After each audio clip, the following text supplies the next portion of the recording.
What's up, y'all? We are back, and today we're going to be doing something a little different. So, obviously, with the combine and everything coming on, sorry, I'm moving my screen around right now, trying to make it fit the best on here. But with everything coming around about Anthony Richardson in the combine, CJ Stroud in the combine, Will Levis, even to a certain extent, there's all sorts of hype about the Seahawks wanting to take a quarterback, and I think for good reason.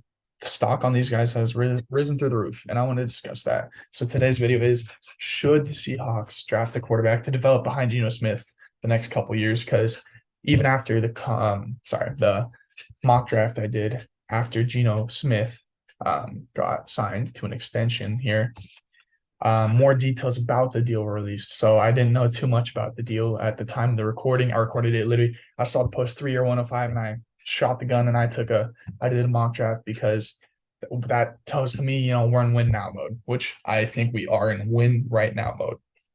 But I want to address, should we take a swing at a quarterback that can have the opportunity to sit behind Geno Smith for 2 years probably, and then we let Geno go on his way. We either trade him, cut him to get out of the deal, or whatever, because we have that option to get out of the deal after 2 years pretty easily, or what have you.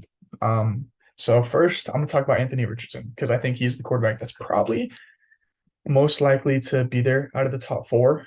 Out of five, well, Will Levis is probably going to be there too, but I don't really want Levis that much, in my personal opinion. I think if we're getting Will Levis, we might as well wait another, year or whatever. I just don't think he's that good right now, and he's older.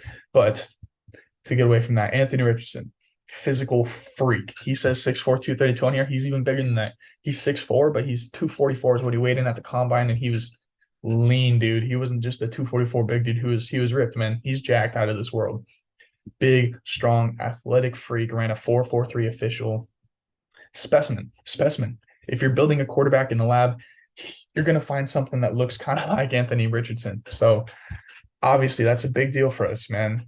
But what I want to address is the fact, should we take a swing on a guy like Anthony Richardson in this draft here at number 5, if he's available, of course, because there are teams above us that could want to draft him, and that's very possible. Or even CJ Stroud if Anthony Richardson goes and he falls. But I'm going to talk about Richardson first.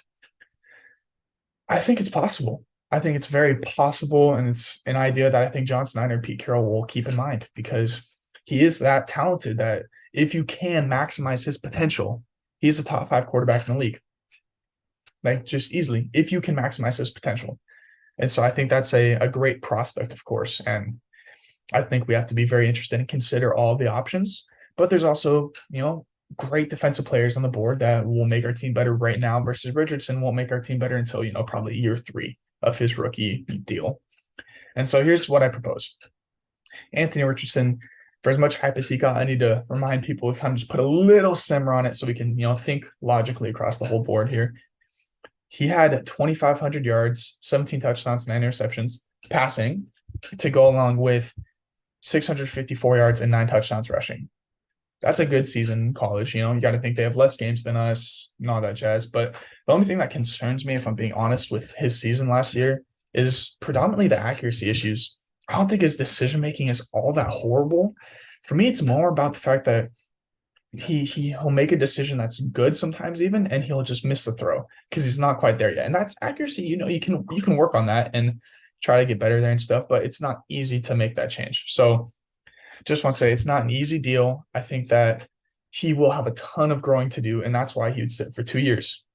But I think I want to remind people that probably 50% or more of quarterbacks taken in the top 5 or top 10 even don't necessarily pan out. If you think about that, like obviously there's the wonder stories of Patrick Mahomes and guys like Josh Allen who were taken at 7 and 10, and guys like Joe Burrow taken first overall a couple years ago that are the top end quarterbacks right now. Trevor Lawrence is on his way up. He's developed a little bit since this last year. He took a huge step forward.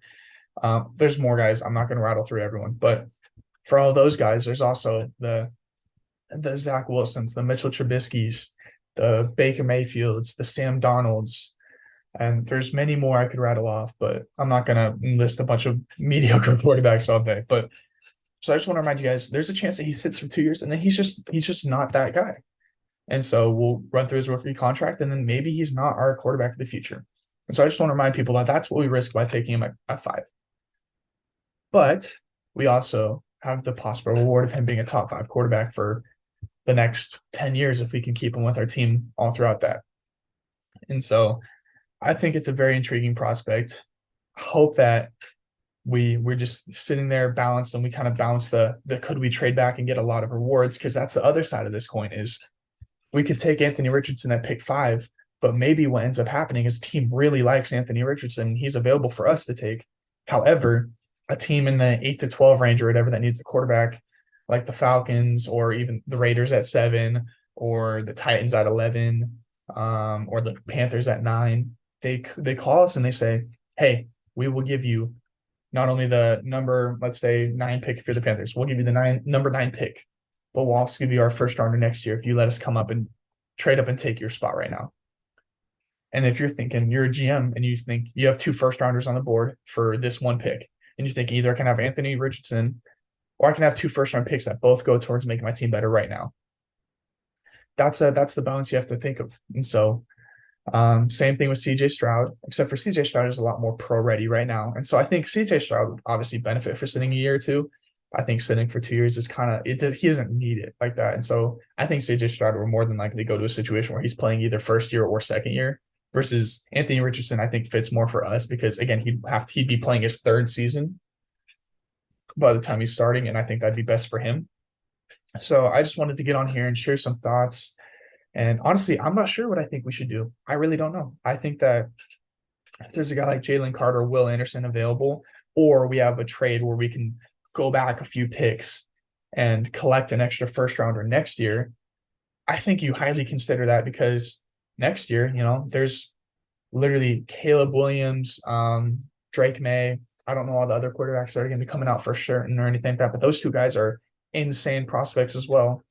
And I mean, then we'll have 2 first rounders if we decided, okay, we really like one of those guys and we want to move up and take them if need be, or we literally just have 2 first rounders again next year to build forward with our roster. And then we have another first round pick this year that we take in the top 10 still, and then we get a good player right now. There's so many moving parts, so many things to consider. A big hit also would be, obviously we'd have the rookie deal with the contract after Geno goes away after 2 years, hypothetically, if we drafted Anthony Richardson. We'd have him on his rookie deal for about 3 seasons, could have the 3rd year, the 4th year, and then the 5th year option, which is a little more expensive, but still, relatively super cheap for quarterback money. And so all sorts of ideas to consider. And I just wanted to get on here and talk openly about what I'm thinking about here. And there's a huge 50-50 swing. I could see it either way. And so I want you guys to just share your opinions in the comment section. Tell me what you're thinking. If you like my points, if you dislike my points, if you agree or disagree, I love to hear any of it, man. So please just let me know what you're thinking. And honestly, I'd appreciate if y'all like this kind of talking, this open discussion here. Go ahead and subscribe, man, because I'm going to be trying to do more of these type of things. Talking about what it means right now to move forward. How are we trying to strategize our future and build around Geno Smith? Are we trying to build around a future young quarterback? How do we build our team the best to give us a chance at a Super Bowl within the next, 5 years? And so with that being said, that's probably all I got for today. Please, once again, like, subscribe, and let me know what you think in the comments about Anthony Richardson, about CJ Stroud, about any of these guys. Or if you think we should just stick and pick a defensive player or someone that can make a big impact for our team, if we should trade back, collect another first rounder next year or something like that, or more capital in this draft. There's so many ways to think about it. So go ahead and please let me know what you are thinking. And with that being said, that's all I got for today, man. So peace, guys.